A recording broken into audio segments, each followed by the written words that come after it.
nous avons décidé de reprendre la saison un peu plus tard que d'habitude, le 22 août, pour diverses raisons. La première étant le fait qu'Antoine Eto était avec l'équipe de 3 contre 3, équipe de sport 3 contre 3, et Mathias avec l'équipe nationale suédoise.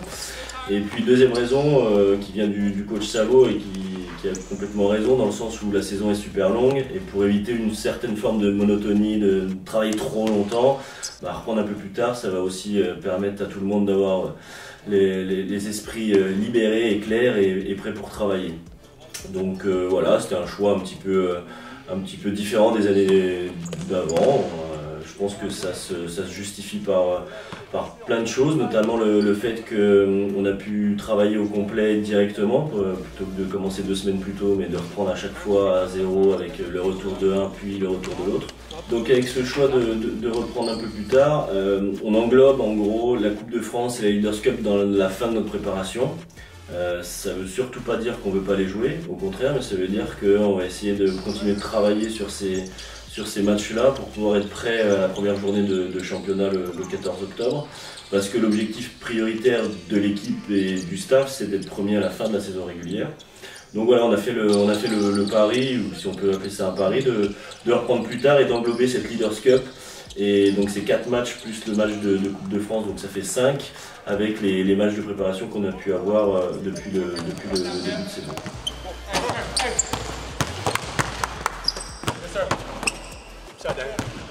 Alors,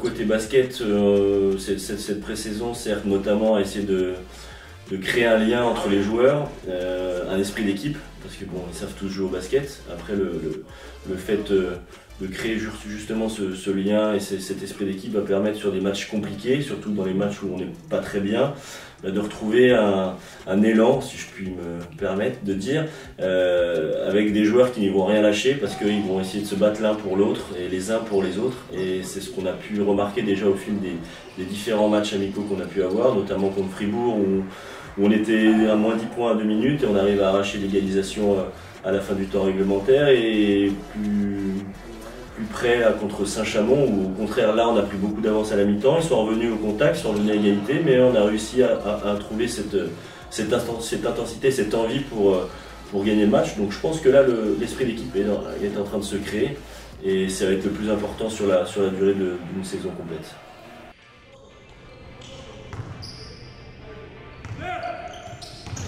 Depuis de nombreuses années, il y a une passerelle qui est mise en place entre le centre de formation et l'équipe professionnelle.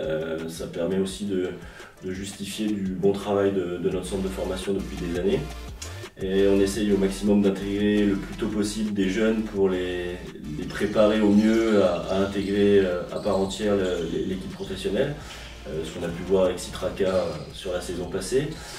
Cette année, on a 2 joueurs, donc 2 jeunes du centre de formation qui font partie de l'équipe à part entière.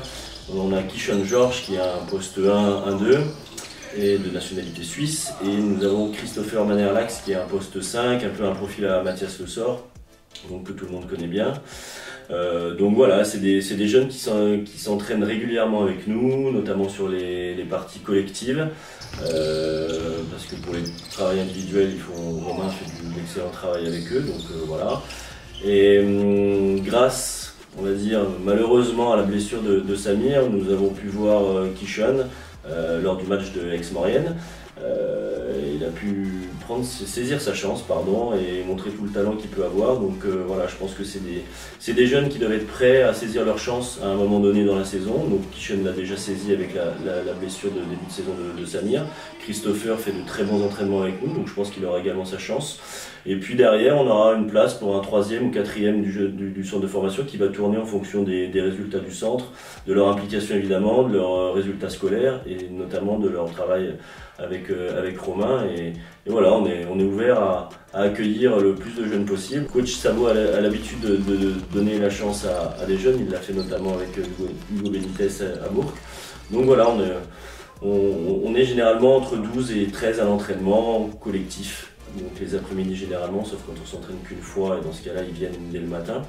Et voilà, ça marche plutôt bien pour l'instant, et il n'y a pas de raison que ça continue pour la suite de la saison.